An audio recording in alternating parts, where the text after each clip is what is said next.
We'd never been on a long trip anywhere, so when we took the train to Grand Central and walked over to the Port Authority, I was excited. Going through the Lincoln Tunnel on the bus scared me, though.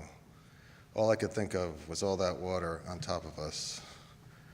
On the turnpike, the thump-thump of the bus tires on the pavement put me into a deep sleep, my face against the window. When I woke, I didn't know where I was. My cheek stuck to the glass with my drool. It was a month after Dad ran off with Mrs. White. Mom said we were going to visit the Vaughts in Quantico for a few days. Mr. Vaught was a major in the Marines. He had just shipped out to Vietnam. Irene was Mom's best friend. When we got off the bus in Washington, D.C., Mom hired a taxi to take us around. First to the Lincoln and Jefferson memorials. From there, we went to the Capitol, and then the Tomb of the Unknown Soldier, and to President Kennedy's grave. I wondered how the flame could stay lit like that, even if it rained. Mom knelt right down on the stone and cried. By the time we got to Iwo Jima Memorial, we were all pretty tired. The four of us kids posed for a picture, none smiling. Mom's heel broke, and she skinned her shin bad on the high curb at the base of the monument. She cursed, and then she was crying again. We stood around, watching blood ooze from her shin.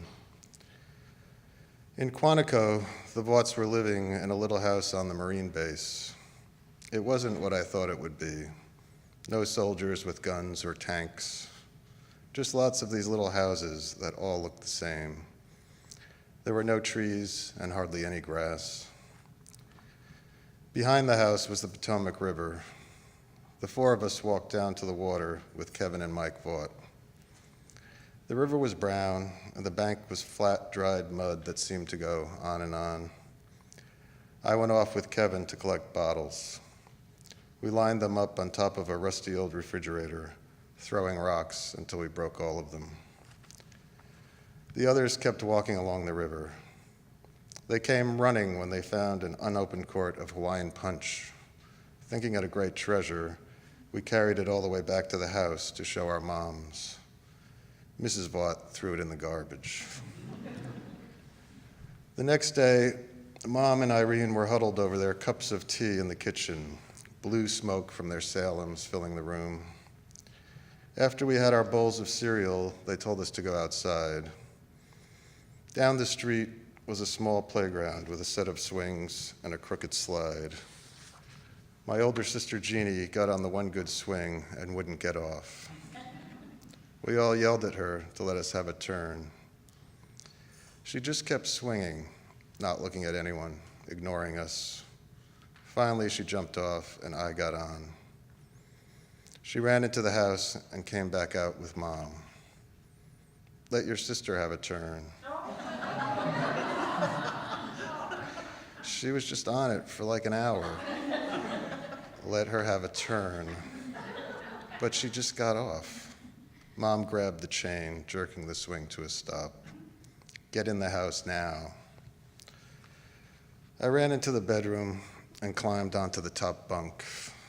I lay there pounding the wall. I hate you, I hate you, I hate you, I said over and over. My mother came in. So, you hate me?